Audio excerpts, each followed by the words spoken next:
Good morning class. Shri Deepchand Chaudhary महाविद्यालय से मैं आज आपके सामने बीए फर्स्ट सेमेस्टर में हमारा टॉपिक है मनोविज्ञान के क्षेत्र या शाखाएं, फील्ड्स या ब्रांचेस ऑफ साइकोलॉजी। ठीक है, तो वैसे तो आपको मालूम ही होगा कि अगर कोई आपसे पूछे कि साइकोलॉजी की ब्रांचेस कितनी हैं, तो टोटल 52 फील्ड हम बोल सकते हैं। 52 फील्ड्स होती हैं। कितनी है दीपेश? 52 फील्ड्स हैं। और अगर आपसे कोई बोले कि कुछ फील्ड्स बता दीजिए जो कॉमन होती हैं, तो कॉमन फील्ड्स ज़्यादातर अपन लोगों के आसपास होती हैं। ठीक, तो पहली है सामान्य मनोविज्ञान। आपका जो ये बार का पेपर है, इस बार के पेपर जो अभी आपको पेपर देने हैं, पेपर का नाम बताइए क्या है? ये आपको जो बुक पढ़ रहे हैं आप, उस बुक का नाम क्या है?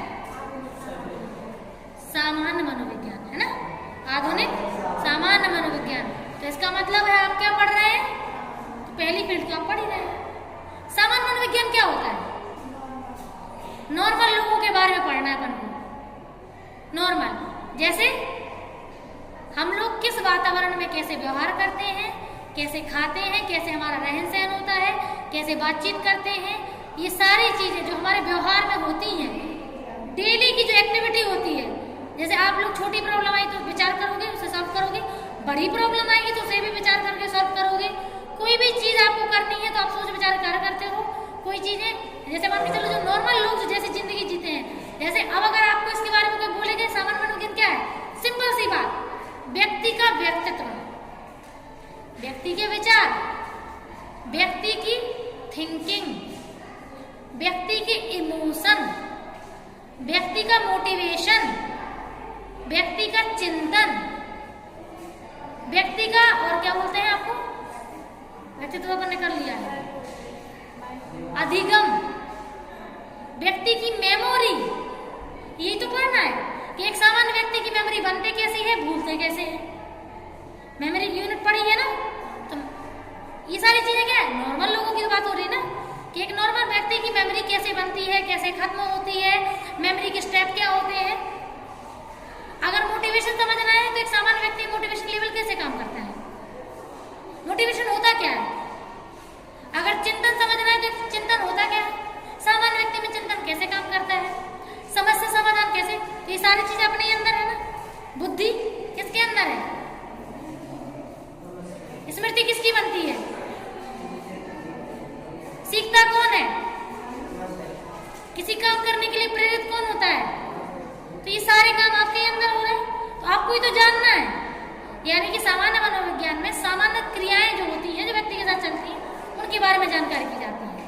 क्लियर? सामान्य मनोविज्ञान। अब आ जाओ असामान्य। पता नहीं है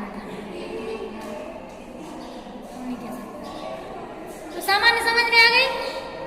अब जो व्यक्ति सामान्य नहीं है तो वो कैसा होगा, असामान्य। जो सामान्य नहीं वो असामान्य। असामान्य कैसा होगा, जो किसी भी समय कैसे भी बात करेगा, कैसे भी किसी भी जगह पर रिएक्ट करेगा, कैसे भी खाएगा, कोई तरीका नहीं होगा, किसी नियम को फॉलो करके काम नहीं करेगा, लॉजिक लगाएगा नहीं।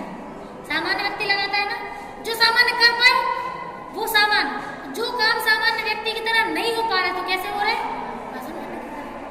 मतलब उनके अंदर स्मृति में दिक्कत होगी, उनके मोटिवेशन में प्रॉब्लम होगी, उनके सीखने में दिक्कत होगी, उनकी बुद्धि में समस्या होगी, उनकी समस्या समाधान में प्रॉब्लम होगी, उनके तर्क में प्रॉब्लम होगी। ये सब का है, असामान्य के लक्षण तो है।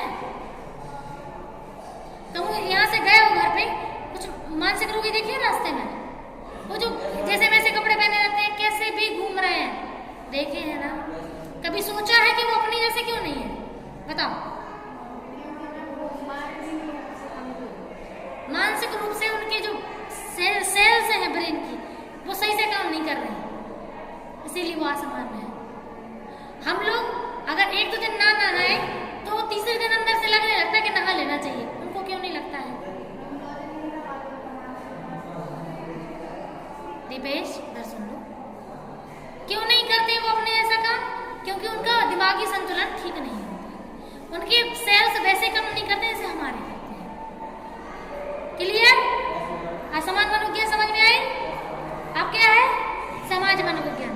समाज मनोविज्ञान मतलब जैसे पैदा होता है बच्चा, सबसे पहले कौन मिलता है बच्चे को? अरे भैया गर्भ में आओ तो नहीं तो माँ मिलता ही, तो माँ ही पहला कहलाती है। नर्स से कौन सा उसको दोस्ती बढ़ानी है? तो पहले माँ, फिर पापा, उसके बाद फैमिली। तो ये कौन है उसका, बताओ? समाज। कौन है उसका?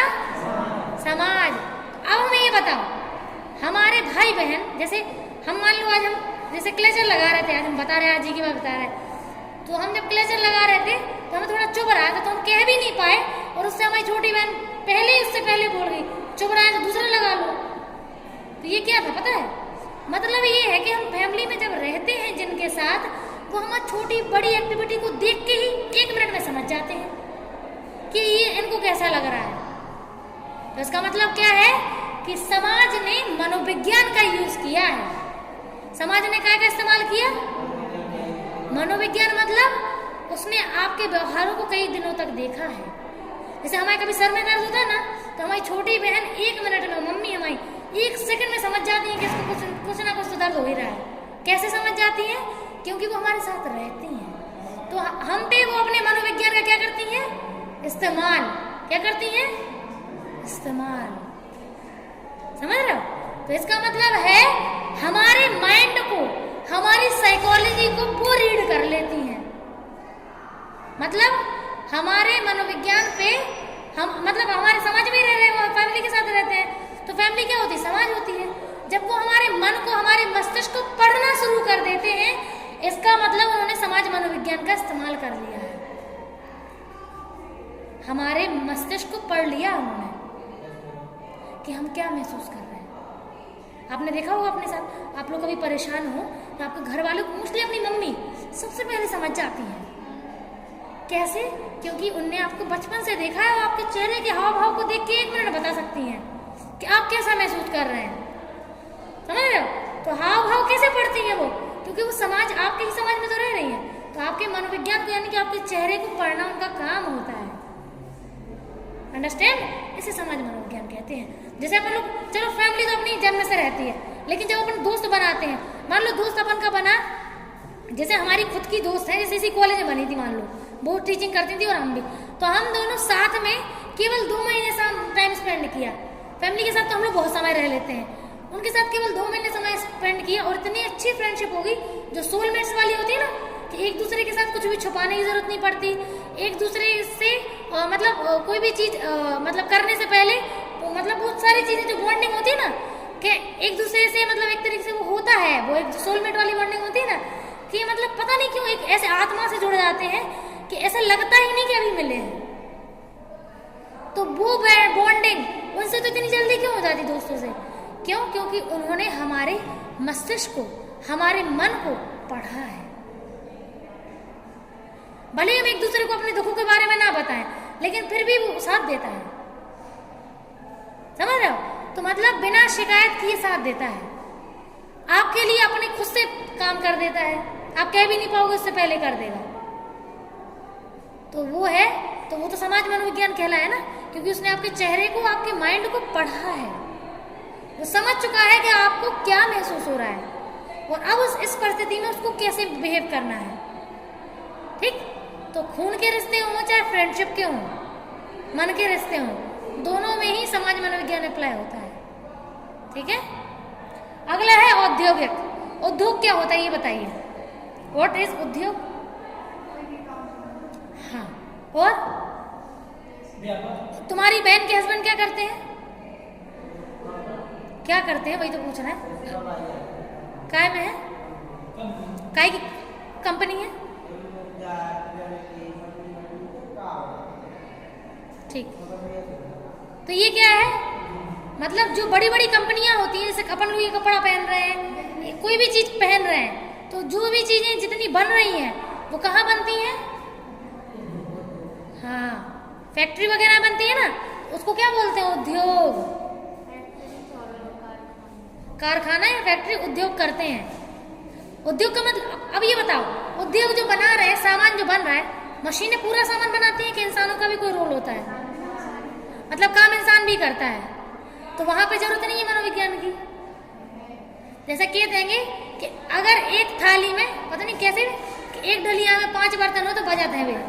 सुनिए कहावत, ये क्या, इसका मतलब क्या पता है?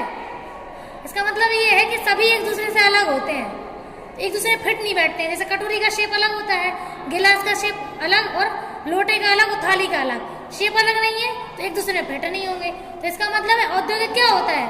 औद्योगिक का मतलब है कि कंपनी में जब काम करते हैं व्यक्ति, तो व्यक्ति होते हैं अलग अलग घरों के, और जब अलग अलग घरों के होते हैं एक दूसरे को जानते नहीं है, और जब एक दूसरे को जानते नहीं है तो एक दूसरे से आपको लगता है कि एक बार में एडजस्ट कर जाएंगे, प्रॉब्लम तो होगी ना उनको, तो वहां पे फिर उनको समझाना नहीं पड़ेगा।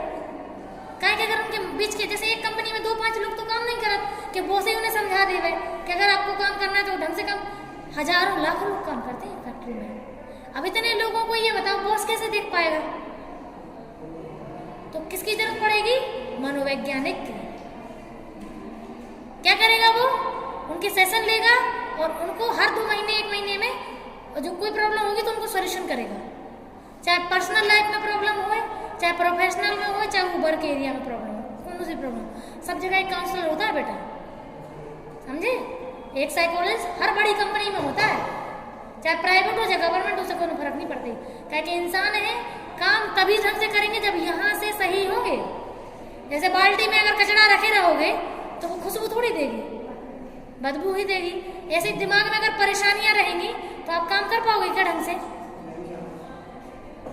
तो वहां पे मनोविज्ञान की जरूरत समझ में आ गई। अब है शिक्षा। छोटे बच्चे, थोड़े और बड़े बच्चे, मूवीज देखी हैं आपने, देखा होगा कि छोटे बच्चों के साथ पता चला कि कोई एक टीचर है जो बहुत बकवास सनकी टाइप का है और वो उनका शोषण कर रहा है उन बच्चों का। बच्चा माँ बाप से तो कहने में डरेगा। क्यों डरेगा मालूम है क्यों? क्योंकि जो शोषण करता है वो सबसे पहले ये बात दिमाग में बैठाता है कि अगर आप अपने माँ बाप को बोलोगे तो हम उनको जान से मार देंगे। अब बच्चा बताएगा क्या? माँ बाप को नहीं बताएगा तो अब कोई तो ऐसा चाहिए ना जिसको बता पाए। तो वहां पे एक काउंसलर होता है स्कूल में जो बच्चों की काउंसलिंग करता है, अंडरस्टैंड? तो वो मनोवैज्ञानिक होते हैं। तो हर जगह मनोविज्ञान की जरूरत है। अगली आ जाओ नैदानिक। नैदानिक मतलब क्या? नैदानिक मतलब जो व्यक्ति सामान्य नहीं रहे, कैसे हो गए? असामान्य हो गए। अब असामान्य तो वे हो गए, इतने असामान्य हो गए कि अब वे घर में आतंक मचा रहे हैं।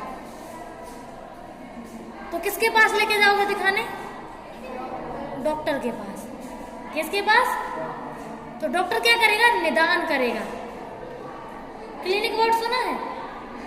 तो क्लिनिक यही तो है। निदान मतलब क्लिनिक मतलब नैदानिक। तो क्या है ये? निदान मतलब क्या होता है बताओ? निदान का हिंदी मतलब बता दो,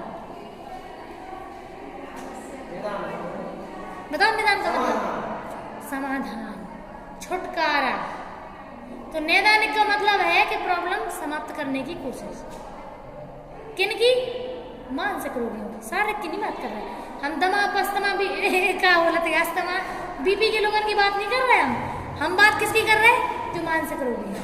तो नैदानिक मनोविज्ञान कहाँ इस्तेमाल होता है? मानसिक रोगियों के इलाज में। निदान का मतलब होता है इलाज। ओके, अगला है तुलनात्मक। तुलनात्मक क्या है? तुलना क्या होती है? कंपैरिजन। कंपैरिजन किसका किससे करेंगे? वाह क्या बात है, आपको पता है? पशु और मानव का, यानी कि जो अनुसंधान हम इंसानों पर नहीं कर सकते। मान लो खोपड़ी खोल के देखनी है तो देख लोगे इंसान की? राइट है किसी जीवित इंसान की खोपड़ी खोल के देखना? मर जाएगा वो। तो किसकी खोलेंगे हम? जानवर की। और जानवर की खोपड़ी खोलने के बाद हम तुलना कर देंगे उस अनुसंधान की इंसानों से। क्लियर? नेक्स्ट है विधि। विधि क्या होता है पता है? क्या होता है? कानून। विधि मतलब जैसे अपने कॉलेज में लॉ कॉलेज आ रहा पता है? तो लॉ क्या होता है? लॉ मतलब विधि। विधि मतलब कानून या नियम। लॉ को हिंदी में विधि बोलते हैं ना? तो विधि क्या होता है? विधि मतलब जितने कोर्ट कचहरी हैं, जितने इंसान जाओ अपनी समस्याओं को लेके, वहां क्या किया जाता है? वहां पे भी एक व्यक्ति होता है जिसको मनोवैज्ञानिक कहते हैं, जो क्या करता है? लोगों की समस्याओं का निदान करता है। जैसे नई नई शादी भाई, ठीक, दो जन के बीच में पटरी नहीं खा रही, एकदम ही लड़ाई हो रही, एकदम हना क्या मक्का की लड़ाई हो रही। अब विधि मनोविज्ञान जो होगा वहां पे सबसे पहले कोर्ट में केस जाता है ना, तो सबसे पहले काउंसलर के पास भेजा जाता है।